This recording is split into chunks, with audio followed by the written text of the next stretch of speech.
नमस्कार, मैं हूं दिगंबर शर्मा। मैं एक सर्टिफिकेट डॉक्टर हूं, नेचुरोपैथ में जिज्ञासा रखता हूं, आयुर्वेद में काम करते हैं हम लोग। तो इसी आयुर्वेद का ही एक पार्ट है द सर्केडियन डॉक्टर। ये एक बुक है डॉक्टर BRC की, यहीं से हमने ये रेफरेंस लिया है। पर्टिकुलर ऑर्गन आपका एक पीक टाइम है उसका परफॉर्मेंस का, उसके अकॉर्डिंग कैसे परफॉर्म करता है, उस एक टॉपिक को हम डिस्क्लोज करने की कोशिश करेंगे कि किस टाइम कौन सा ऑर्गन हमारा पीक परफॉर्म करता है।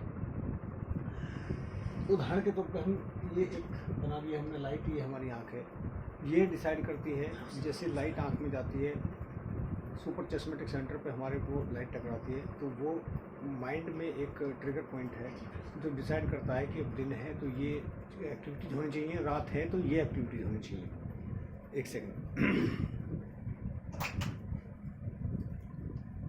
हाँ, तो दिन है तो ये एक्टिविटीज़ होनी चाहिए, ये हार्मोन सिक्रेशन होना चाहिए, और रात है तो ये वाले होने चाहिए। जैसे कि कुछ उदाहरण के तौर पर मैंने आप इसको जूम करके देख भी सकते हैं। रेफरेंस के लिए आप डॉक्टर BRC की द सर्केडियन डॉक्टर एक बुक भी ले सकते हैं, जो हम लोग पढ़ते हैं, आप भी पढ़ सकते हैं। ऑनलाइन भी ये बुक्स मिल जाती है। तो उदाहरण के तौर पर हमने लिया है, जैसे आपका हम शुरू करेंगे सुबह के 6 बजे से। अगर हम स्टार्ट करते हैं हमारा दिन 5 बजे, 4 बजे, 3 बजे उठने का जब ब्रह्म मुहूर्त का समय है, चलो हम 6 बजे अब तैयार हो गए जीवन जीने के लिए, तो कोर्टिसोल सेक्रेशन और इंसुलिन सेक्रेशन का बेस्ट टाइम होता है सुबह के समय।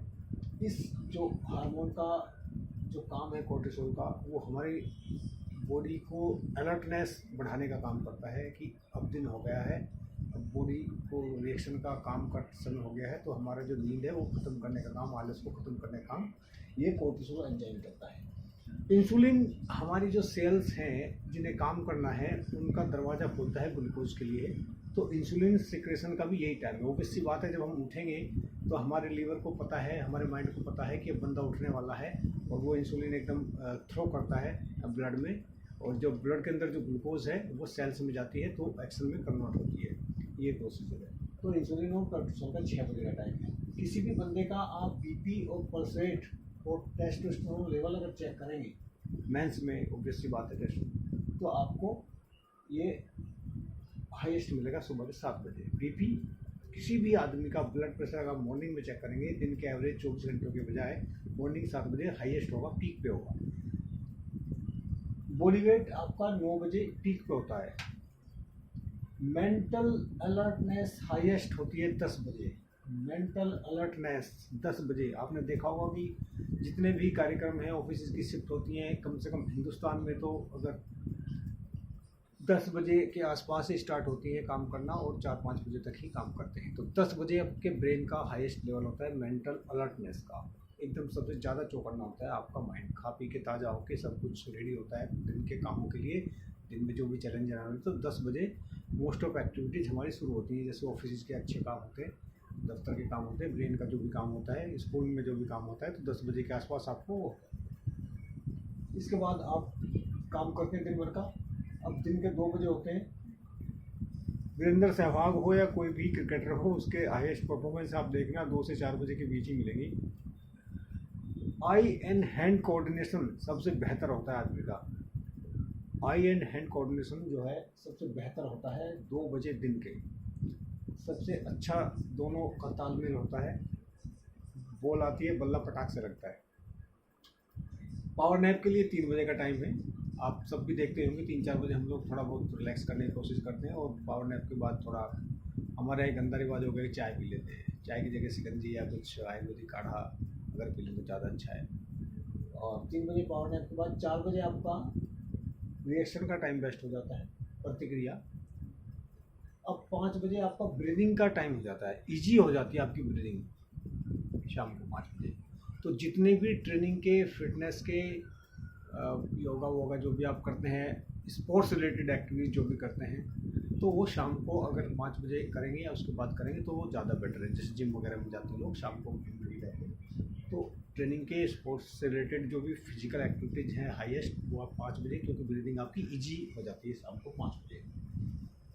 7 बजे बॉडी का टेम्परेचर पीक पे होता है, क्योंकि मैंने आपको बताया सुपर चश्मेटिक सेंटर में जो हमारे लाइट का जो असर होता है, जो हमारा ब्रेन डिसाइड करता है उससे, तो अब समय आ गया है आपके आराम का, रेस्ट का। तो 7 बजे बॉडी का टेम्परेचर आपका पीक पे है, क्योंकि उसको फॉल होना है तभी हमारा मेलाटोनिन रिलीज होगा, जो 9 बजे के आसपास होएगा। तो जब अब ये शाम को पीक पे होएगा, तो जब शाम सोने का समय आएगा खाने पीने के बाद 9 बजे के आसपास, तो आपका जो मेलाटोनिन रिलीज होने के लिए है वो एक अच्छी अवस्था होगी, आपकी अच्छी कंडीशन में आपकी बॉडी होगी। 7 बजे पीक टेम्परेचर होएगा आपकी बॉडी का दिन भर में। 8 बजे बेस्ट एल्कोहल, ये आपके फेवरेट टॉपिक है, दो इनकी अब चर्चा कर लेते हैं। तो जो पार्टी टाइम आपका होता है, आप लोग निकलते हैं, तो अल्कोहल का जो टॉलरेंस का लेवल है आपकी बॉडी का, वो शाम को 8 बजे ज़्यादा बेहतर है। इसका कहीं भी ये मतलब नहीं है कि 8 बजे आप अपना मगड़ लेके बैठ गए। हाँ, तो ये मैंने बताया आपको कि 8 बजे आपका बेस्ट टॉलरेंस होता है अल्कोहल के लिए। 9 बजते हैं, आपकी ब्रेन से सिग्नल आता है कि भैया 9 बज गए हैं, मेलाटोनिन रिलीज हो जाएगा, टेम्परेचर बॉडी का आधा डिग्री तक डाउन हो जाएगा। जो ये हाई 7 बजे हुआ इसलिए था कि इसको डाउन होना है मेलाटोनिन सिक्रेशन के लिए, एक कंडीशन बनानी है फेवरेबल। तो जैसे ही मेलाटोनिन सिक्रेशन होगा, आपको नींद आएगी, आपको आलस आने लगेगा और आपको बॉडी को ये संकेत चला जाएगा कि भैया रात हो गई है, सोने की तैयारी करनी है। ठीक है, तो आप चले गए बेड में, अब बज गए रात के 11। और जैसा कि हम सब लोग सोचते ही हैं, ह्यूमन्स में आप देखेंगे कि मेंस में तो 99% जो विचार चलते हैं वो सेक्स से रिलेटेड चलते हैं, और लड़कियों में करीब 90% जो विचार हैं थॉट्स वो सेक्स से रिलेटेड है। थोड़ी सी कम है लड़कियों में, लेकिन है उनमें भी। तो सेक्सुअल इंटरकोर्स के लिए मोस्ट फेवरेटेबल टाइम है आपका 11 बजे। जितनी भी एक्टिविटी जो होती हैं तो रात को 11 बजे के बाद ही होती हैं, 11 बजे के आसपास ही होती हैं। तो ये आपका जो फेवरेट टॉपिक है, ये भी मैंने इस वीडियो में समझाने की कोशिश करी। तो होप सो आप सबको ये समझ में आया होगा कि हमको किस समय क्या काम करना चाहिए जो हमारे शरीर पे एक्स्ट्रा बर्डन नहीं आए। मान लो अगर हमें कुछ ऑफिस का काम करना है, ब्रेन से रिलेटेड पढ़ाई लिखाई करनी है, तो सुबह 10 बजे स्टार्ट करेंगे, बहुत ही बेहतर है। रात को उल्लू की तरह पढ़ने की कोई ज़रूरत नहीं है। जिसको पढ़ने का काम है तो दिन में पढ़े, रात को क्यों जागना हो। और इनको खेलने कूदने का टाइम है, तो उनको भी ये याद रहेगा कि जब लंच का टाइम होगा तो आपका आई एंड हैंड कोऑर्डिनेशन बहुत ही बेहतर होने वाला है। कभी अल्कोहल कंज्यूम करना भी पड़ता है, तो वो याद रहे कि सुबह को ना पिए, शाम को 8 बजे के पिएंगे तो कोलेस्ट्रॉल लेवल ठीक ठाक रहेगा। मेंटल अलर्टनेस के लिए मैंने बताई थी आपको, कोर्टिसोल के लिए आपको मैंने डिस्क्लोज कर दी है। स्लीप डीपेस्ट आपकी रात को 2 बजे होती है। रात को जब आप सारी एक्टिविटी ये वाली भी करके और यहाँ वाली पाते हो, तो स्लीप आपकी डीपेस्ट हो जाती है।